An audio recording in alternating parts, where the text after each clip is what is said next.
so frightened and scared in whatever facial expression you're making. Why? NXT was on. Woohoo! The good show. The best show. The betterest show. You caption that down at the bottom, please. To the best of my ability. Yeah. To the bestest of my ability. To the betterest Yes. Okay. Don't caption that part though. No. Way too much going on there. Yep. Welcome to Midweek Wrap Up. Yeah, things happen on NXT. Yeah, just As NXT. in build towards Takeover Orlando. The better show. AKA the real WrestleMania. The real WrestleMania. That's only going to have 6 matches instead of 13 plus. 28. Too many. So the same number I said yesterday? I think so. Okay. Almost positive. That still gives you 4 matches an hour. Yeah. 4 2/3 matches an hour. So 25 minutes per match, that's decent. I think that's decent. Or 15 minutes, not 25 minutes. That's a long hour. Anyway. If hours were 100 minutes long. Yes. Anyway. After their unfortunate dealings with the Authors of Pain last week, the Ely brothers thought it would be smart to challenge the most dominant tag team champions NXT has seen. The Ascension. No. Well, at this point, I think technically the Ascension is the most dominant tag team champions NXT's ever had. They beat Too Cool. The second most dominant tag team champions that NXT has ever seen. The Revival. The Authors of Pain. Fuck. Needless to say, this match didn't go well for the Ely brothers. No. I would attribute this match to when you turn on a light and it burns out.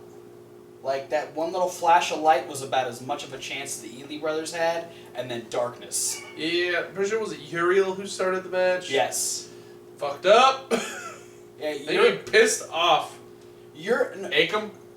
Or was it Razor? No, Razor did most of the match. Yeah. I don't even think Gabriel got tagged in. No, he did. He did.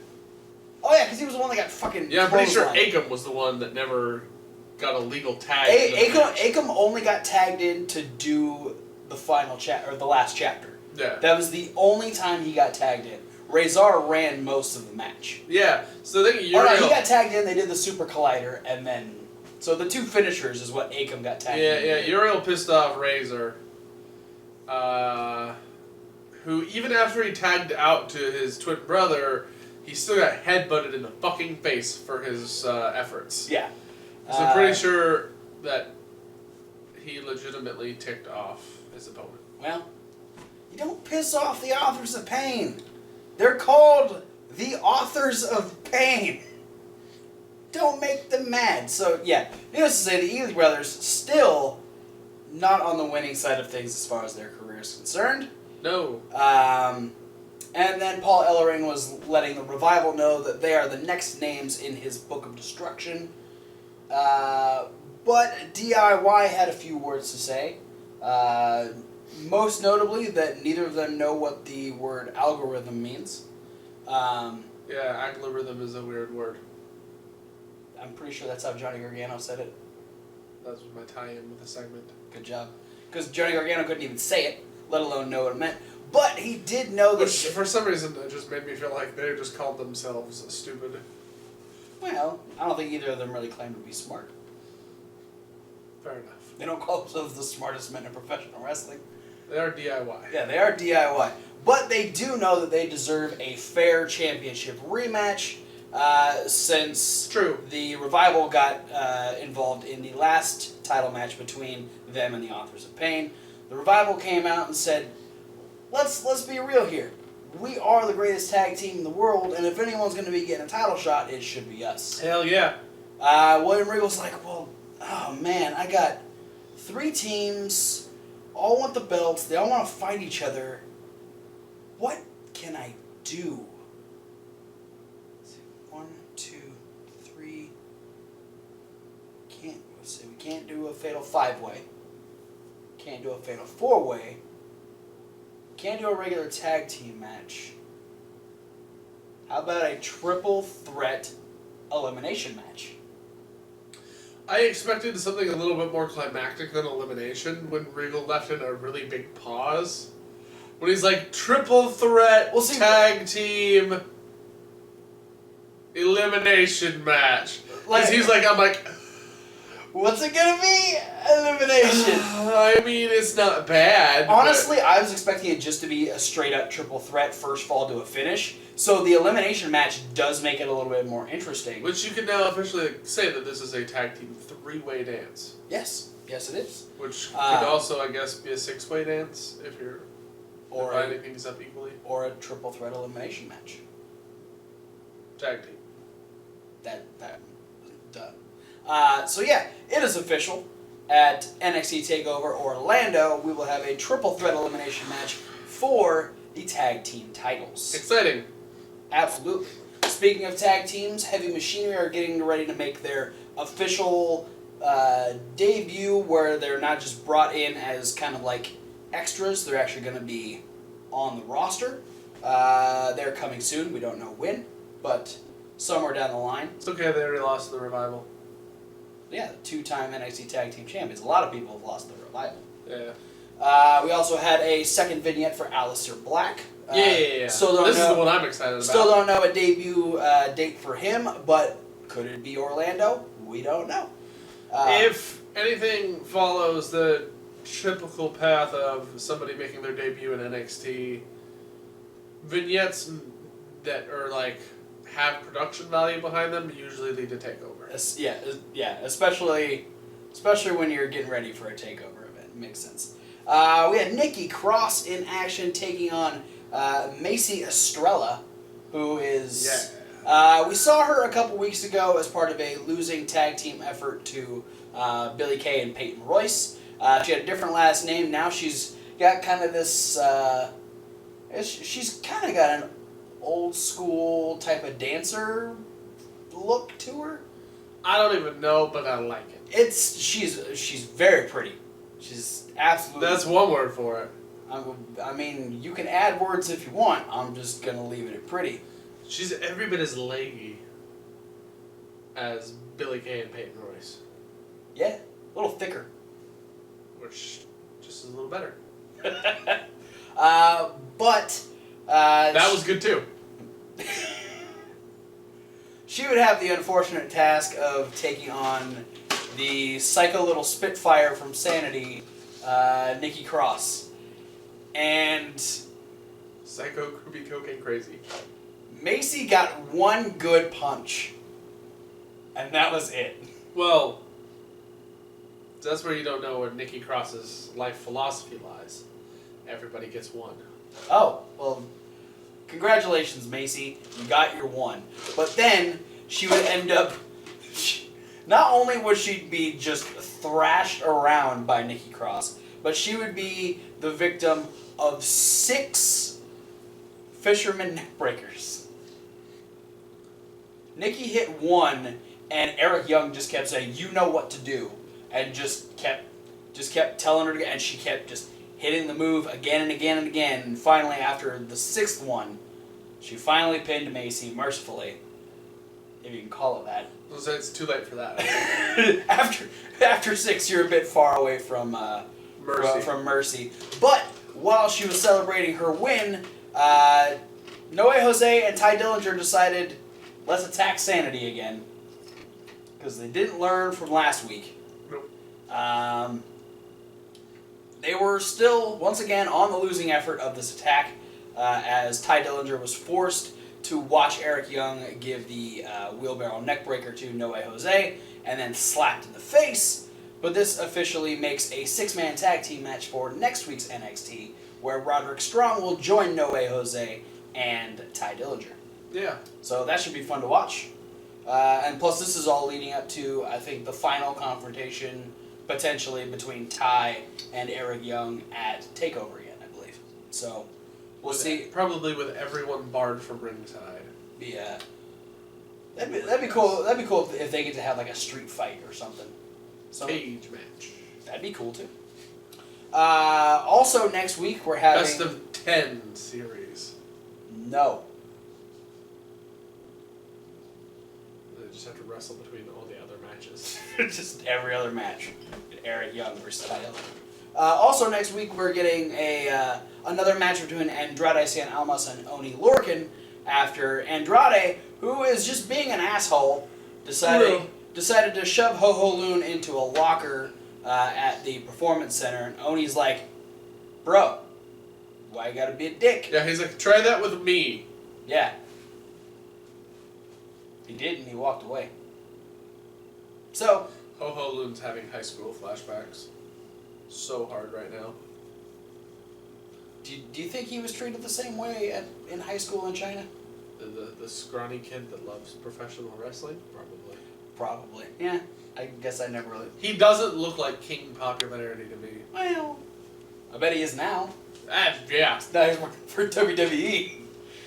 So yeah, we'll be getting Andrade Cien Almas versus Oni Lorcan, and we've seen that match happen a couple times before, so we know it's going to be good. So I'm looking forward to seeing that match again. Yeah, I'm looking forward to it too. How much are you lurking for it? What? How much are you lurking for it? How much am I looking for it? Yeah. I don't know. A lot. Only a little bit? I mean, a lot if Oni wins. But I'm gonna change. But Oni if Oni won. Well, I fucked it up. Yeah, I mean, if Oni wins, I was really looking forward to this match. But if Andrade wins, I didn't want to see this match at all. My lurking. answer will change. You'll be lurking the other way, right? Yeah. Okay. Wow. We beat the shit out of that one. All right, moving on. We had our main And event. it's not going to be the last time. We're only just getting started. God. All right. Now, let's move on to our main event, which was the NXT Championship match. Yeah. Kassius Ohno getting his first chance at gold, going against glorious Bobby Roode. This was a fun match. You know, if you're gonna make it known that you deserve to have your spot back on a roster, you do what Kassius Ohno did. Yeah. Because he, this was one thing, especially based on how big he is now, and that, I've seen him do good stuff in PWG. I haven't seen a lack of what Chris Hero can do. Yeah. But I needed to see him go full force, and I guess I needed him to prove himself in the NXT, in the NXT way, because everyone really puts their full effort into NXT. Yeah. And it was good to see him do that. Yeah. He stepped up. I expected it, just because the current NXT is not the quite as watered down WWE NXT as it was when he was there during his first run. True, yeah, he was there during the inception of NXT. It was the building of the brand. Before it was full of other independent stars, basically. Right. I mean, there were other independent wrestlers there, like you had Luke Harper, Dean Ambrose, Seth Rollins, but not on the level. Not like saying that like now half of the NXT roster are all like known independent stars. Yeah. And not even known independent stars, but Bobby Roode, who was a big deal in TNA. Yeah. So you've got a lot of big guys that have made... I've just gone back to counting TNA as independent. That's fair. Crazy Owlman wrestling. So, yeah, I mean... fuck that owl. So... It's just, it's a completely different type of grouping now that Kassius is back. It's a different group of people, it's a different atmosphere, and the wrestling is a different style. It's all balls to the wall now. Yeah. Very much unlike it was when they were... Initially, it was watching the independent guys get groomed for WWE TV and watching them slowly get more sports entertainment, less independent wrestling. This is We're just using this to introduce you to the audience. I mean, back when he was still around, it was still the breeding ground of WWE. And don't get me wrong, it still is the breeding ground of WWE, but it has its own identity now. Yeah. And so you're allowed to be a big, brash, and a good personality and a good in-ring work, and you don't have to try and change yourself to it. You can kind of do whatever you want. And that's exactly what him and Bobby Roode did. And, you know, Bobby Roode took some fucking shots in this match because Kassius Ohno is not one to hold back. No. He is a very forceful opponent, and there were a lot of times where Bobby Roode was on the receiving end of a very vicious blow. Yeah, this is another like progression in the evolution of Chris Hero as a wrestler. Mm-hmm.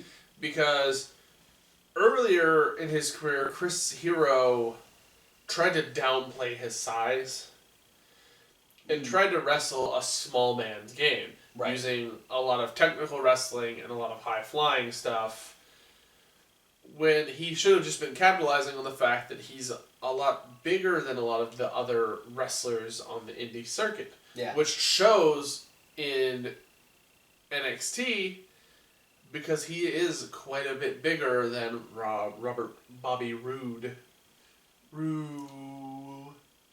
There's no D on there when you announce him. Yeah. We've figured it out that it's in his contract. Yeah. You don't give Bobby Roode the D. No. Bobby Roode gives you the D. Yeah. And then you take it because you want it from Bobby Roode. Yeah. He also gave Kassius Ohno. Cassius Elmo. Kassius Ohno the L, because Bobby Roode would in fact retain his NXT good lord, his NXT championship. I don't know what's happening right now. My mind is falling apart. I don't know what I'm saying anymore. Except that Bobby Roode won the match. Yeah. Use that implant DDT. Despite Cassius hitting his big elbow, that sent Bobby Roode just tumbling to the outside. So Ohno was forced to toss him back in the ring. Gave him that senton where he just landed on all stomach region, which is not a place you want Kassius Ohno landing. But after a second attempt at the roaring elbow, it was ducked, and after sending him throat first into the top rope, the glorious DDT was the finish. Bobby Roode is still the NXT champion and will face Shinsuke Nakamura in Orlando. Makes me wonder what they're going to do with Kassius Ohno at TakeOver. Good question. Just saying. Well, so far we have 3 matches set officially. We have all the title matches set officially. Yeah. So we've pretty much got 3 open spots on a regular NXT card. We got 3 non-title matches ready to be set. What could they be? We could have like an extra one, you know, if they're feeling froggy. It being WrestleMania weekend. Hey, by all means, if you guys want to add a 7th or even an 8th match to your card, I'll watch the whole damn thing because it's NXT. If you want to make TakeOver 3 hours, the length of a regular Monday Night Raw. You know what? We'll take it this year because you guys have a huge roster. You obviously can't put that many people in a 2-hour show. You can't put that many people in 6 matches alone because you know that Sanity is going to be involved somehow. You know that Ty Dillinger and or Roderick Strong and possibly Noah Jose are going to be involved. There's a bunch of other women that could be involved. Aleister Black might make his debut. Aleister Black versus Kassius Ohno. Yeah, I want to see that. Tommy End versus Chris Hero is a fucking stellar match in PWG. That'd be fucking killer. So yeah, I mean that could be a perfect way to bring in Aleister Black. They have history on the indie scene. Their styles are so similar.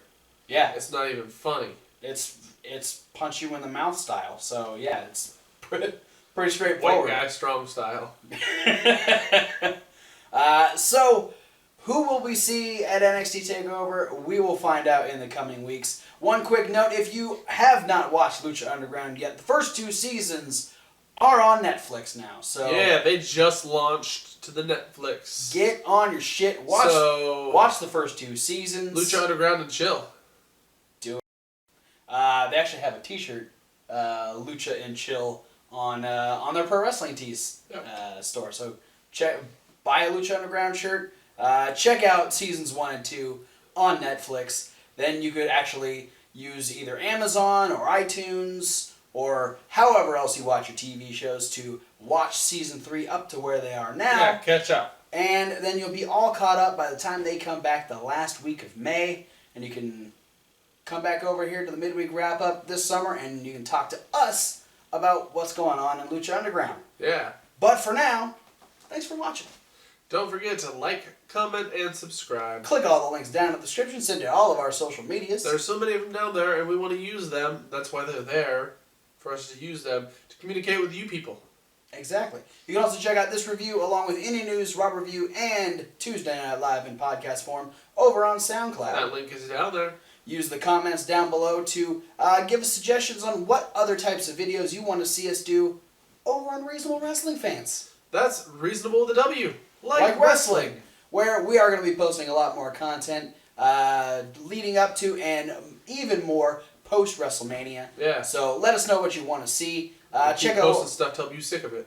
There you go. Check out what we have over there so far. See if that tickles your fancy. If you want to see more of that, let us know. Do you want me to tickle your fancy? That could be a video. I guess. Donate $5 to my PayPal. Always for the paycheck. But for now, guys, thanks for watching, and we'll see you at whatever video you decide to watch next.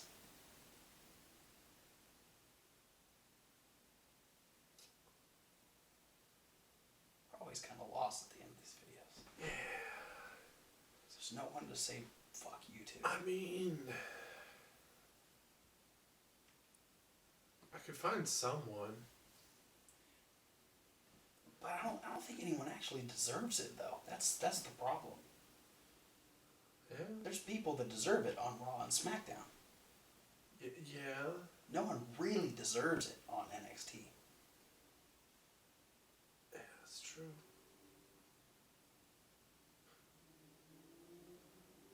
Can I just use a different guy then? Sure. Fuck Mojo Rawley.